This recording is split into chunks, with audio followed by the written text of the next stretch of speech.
Glória a Deus. Cumprimento os irmãos com a paz do Senhor, aqueles que estão na live. Boa noite a todos. Sem perca de tempo, eu quero compartilhar com os irmãos um trecho que está no Evangelho de Jesus, segundo escreveu João, no capítulo 19, 24. Bem, enquanto os irmãos procuram, eu vou fazer uma pequena oração. Nós já oramos aqui, mas vamos orar novamente. Pai, em nome de Jesus, mais uma vez, quero agradecer ao Senhor por essa oportunidade. E o Senhor sabe que não sou capaz, Pai, de mim mesmo, mas eu creio no Espírito do Senhor, que Ele pode, através da minha vida,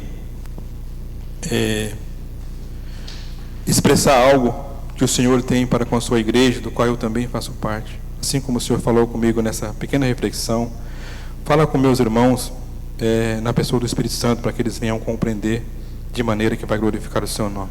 Amém? Vamos à leitura. Diz assim: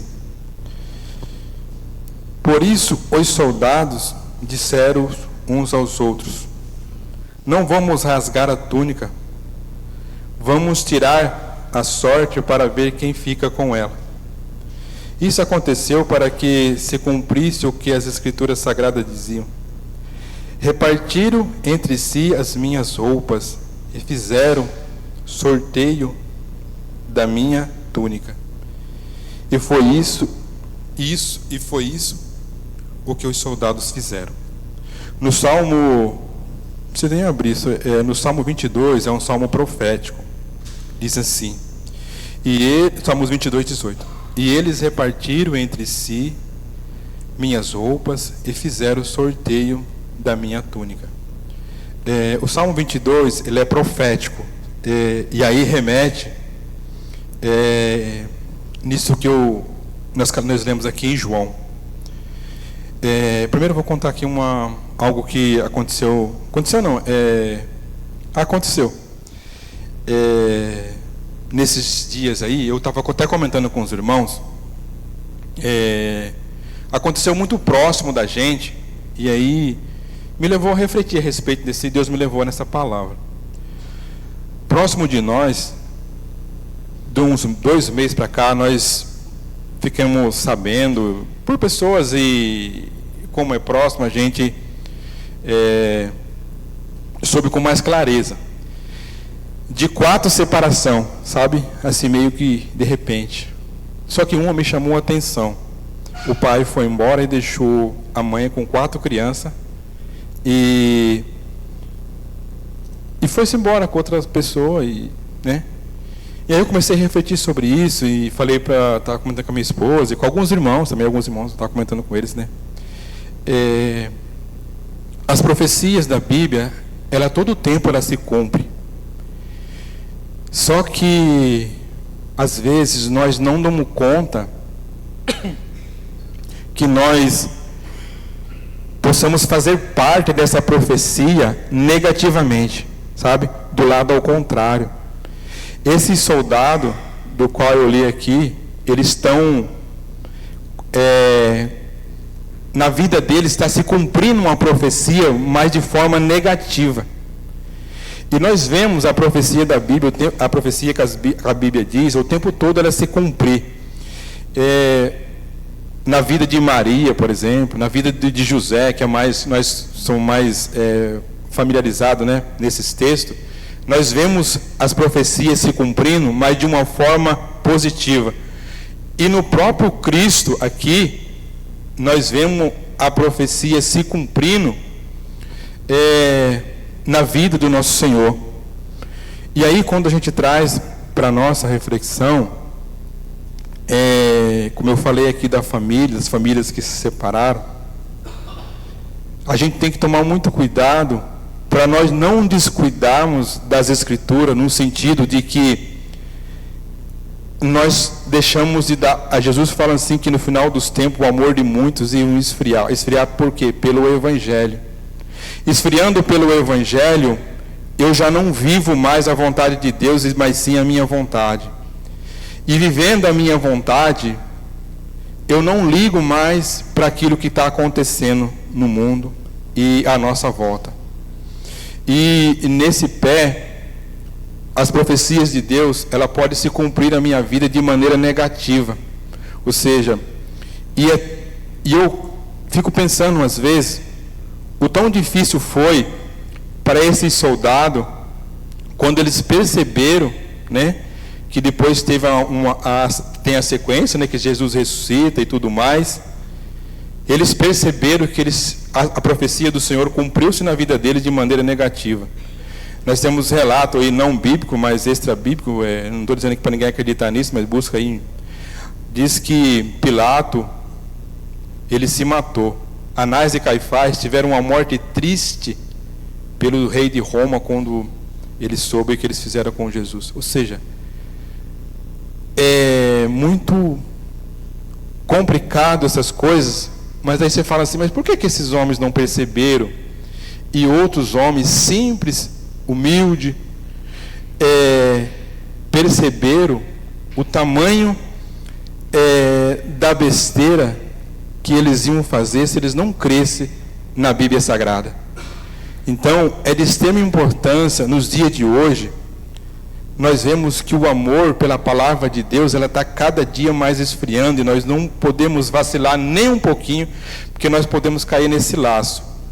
E na verdade, eu estou falando aqui de família, mas ela pode se cumprir na nossa vida de várias maneiras. A Bíblia fala que ia aumentar os falsos profetas. Nós que manuseia o Evangelho, a palavra de Deus, a gente tem que ter muita responsabilidade. Por isso que eu tenho muito medo de subir em púlpito. Mas aí a gente tem que tomar muito cuidado nessa situação, porque também pode nos alcançar de outra maneira.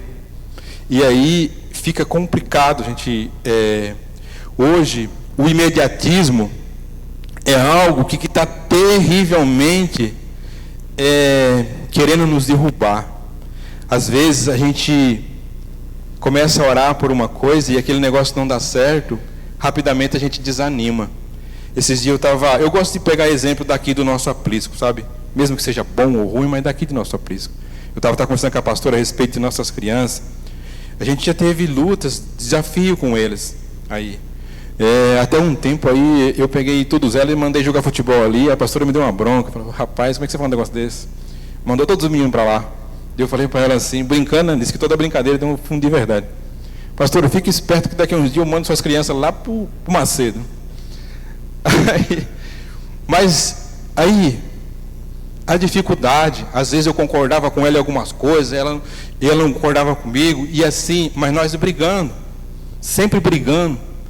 Hoje, não é porque meu filho não, né? Vemos aí o Gui, o Eli, ele veio para aqui desse tamanhinho, era muito pequenininho. Ah, mas está verde ainda. Mas nós vai desistir? Existe um ditado que muitos pastores, até eu mesmo já falei essa palavra, na igreja tem muito menino na fé. Mas nós não jogamos nossos meninos fora, nós cuida. E eles dão trabalho, e eles dão muito trabalho, sabe? É coisa terrível. Mas, tem uma passagem que Jesus fala, é do final dos tempos, sabe? Mas ele fala assim, está lá em Mateus, estou falando devagar para não me perder, que eu sou muito nervoso para fazer isso, tá? Está lá em Mateus 25, 31, 32. Fala assim, Jesus, ó. Perdão. Deixa eu ver. Mateus 25, 26. O empregado mau, preguiçoso, no final desse versículo, o empregado mau preguiçoso disse ao patrão: você sabia que colho onde não plantei e junto onde não semeei? Olha que interessante esse negócio. Às vezes a gente não quer semear porque não vai dar nada nisso. Esse irmão é um fracassado, não dá. Não vou semear nesse lugar, não vou. Mas Jesus está falando aqui que quem ele faz nascer onde não tem e cria onde não existe. E aí falando assim, não é eu que vou criar nada, não é ninguém de nós que vamos criar nada, é o próprio Cristo, é o próprio Deus. Qual é a nossa função aí? Eu acabei aqui de dar exemplo de coisas que Foi difícil. Mas hoje nós estamos vendo o fruto, e esse fruto não somos nós que fazemos. Esse fruto não é nós que damos crescimento, é o próprio Deus. Por isso, todas as vezes que eu desisto de uma luta, eu comecei aqui falando de família, desisto, eu não tenho fé. A Bíblia fala assim que sem fé é impossível agradar a Deus. Toda vez que um irmão peca contra mim, eu já não invisto mais nele. É difícil falar isso, irmão, mas aí a gente fala assim, esse filho, essa mulher, esse negócio, não quer nada com Deus. Jesus fala, nesse mesmo capítulo aqui, que eu li, no capítulo 25 de Mateus, ele fala, Mateus 25, 31, ele fala assim, eu vou ler todos para que coisa da minha cabeça, só para nós pensar. Jesus terminou dizendo, quando o Filho do Homem vier como rei, com todos os anjos, ele sentará no seu trono real, todos os povos da terra se reunirão diante dele, e ele separará as pessoas uma das outras, assim como o pastor separa ovelha de cabra. Aí quando você reflete nessa palavra, Jesus está falando assim, quem vai fazer isso é eu. Eu já vi muita gente falar, eu também já pensei nisso, o reino de Deus não é democrático, sabe? E é verdade, o reino de Deus, ele é exclusivo, é exclusivista. Mas nós estamos vendo aqui, que Jesus fala assim, que naquele dia, diante dele vai ter tribo, nações, em todo. Quem vai separar é o Cristo. Quem vai dar o destino para cada um é Ele. Qual é a nossa preocupação? A nossa preocupação é... Um dia, dando uma pausa aqui no que eu estou falando, o pastor trouxe uma palavra, não uma palavra, ele trouxe uma reflexão, num final de oração, que eu fiquei a pensar naquilo. Eu sou um cara muito crítico, né? Você já sabe disso, mas, de repente, eu escrevo numa palavra, ele falou assim, gente, tome cuidado com vocês, examine vocês mesmos. E até nessa hora eu comentei, falei para ele, pastor, Jesus falou assim, que o homem examine a si mesmo e coma do pão e beba do cálice. Ou seja, a nossa preocupação ao extremo tem que ser com nós mesmos. E aí, tipo assim, quando eu me preocupo comigo mesmo, eu transbordo Cristo para as pessoas. Mas aí eu vejo, às vezes, agora, saindo do nosso aprisco um pouco, muitas pessoas preocupadas mais com as pessoas do que com si próprio.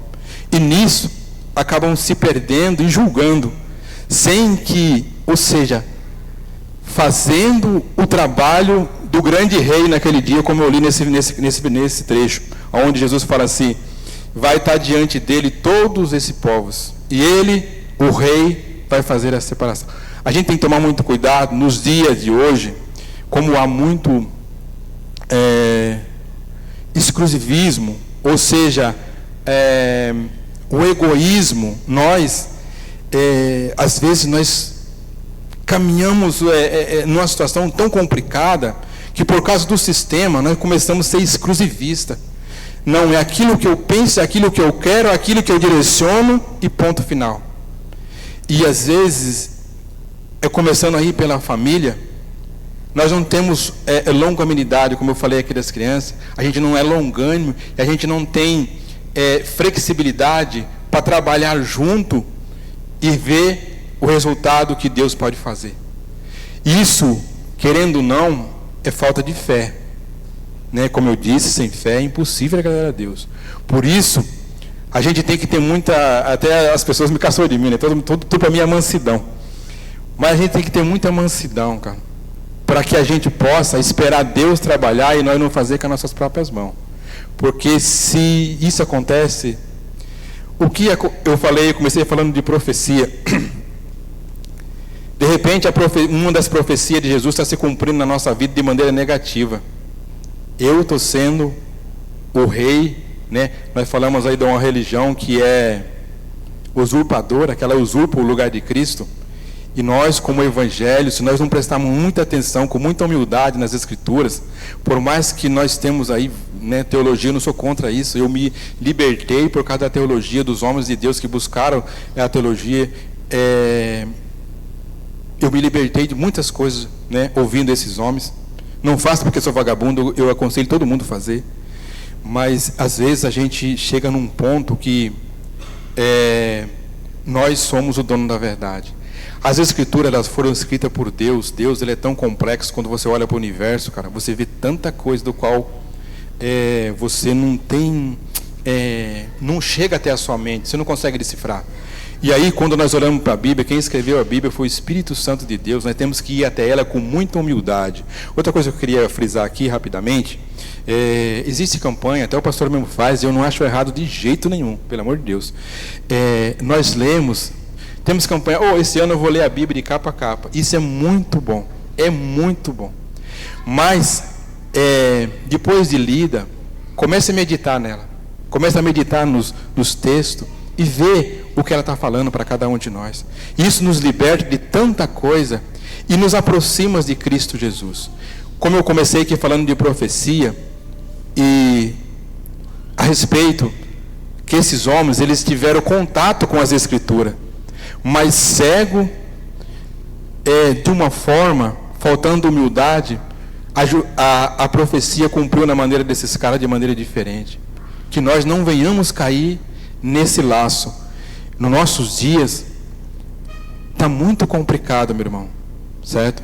Falta amor, falta consideração, falta, cara, é muita coisa que falta para que nós, como eu falei, a Bíblia é muito complexa. Nós temos que ter muita humildade, oração. Inclusive eu quero primeiro pedir perdão porque eu não participo, mas agradecer aos irmãos que eu falei que um dia que o Alisson estava no comando dos trabalhos, que o pastor saiu de férias, a respeito dos cultos de oração, do qual nós tinha bastante gente no começo, depois veio diminuindo, aí as pessoas falam, isso não é normal, é normal. A gente não pode achar normal o que não glorifica a Deus. O que não glorifica a Deus não é normal. Então, eu falei com os irmãos, ajuda os irmãos em oração, venham orar. É difícil? Mas venham orar. Venha na sexta-feira, tem sexta-feira que só vem 2 homens de Deus e um anjo. Inclusive eu não venho, mas como eu estou falando, se Deus dá uma oportunidade para o irmão, se deu uma oportunidade, mesmo que tenha 10 contos para apanhar de gasolina, venha e ore, através da oração. A oração é um ato de humildade, quando nós chegamos diante de Deus, Senhor, eu não consigo decifrar isso aqui, olha isso aqui para mim, Senhor, é complicado, quando eu olho para o mundo, eu olho para a sua palavra, eu não consigo, mas é aí que o Espírito Santo de Deus entra na nossa vida e fala assim, meu filho, caminhe nesse rumo, caminhe aqui, que lá naquele dia você vai estar no meio da multidão, aonde não é exclusivo, sabe? Aliás, aonde é democrático, você está no meio de nações, de povos, de tudo, mas vai ter alguém que é poderoso, infinitamente poderoso, para separar vocês para cá e as cabras para lá. Não esquenta a cabeça, olha para isso aqui, sabe? Então eu penso dessa maneira, e é isso que eu queria deixar no coração dos irmãos. Não vou falar mais que acaba meu tempo, senão o pastor pega meu pé. Mentira, estou brincando, o pastor não faz isso não. Eu louvo a Deus por mais essa oportunidade, que o Espírito de Deus ele possa falar no coração de cada um dos irmãos, de maneira que cada um possa compreender, produtivo, sabe? Que tenha produção na vida de cada um. Amém? Glória a Deus, vamos louvar a Deus aí com os louvores.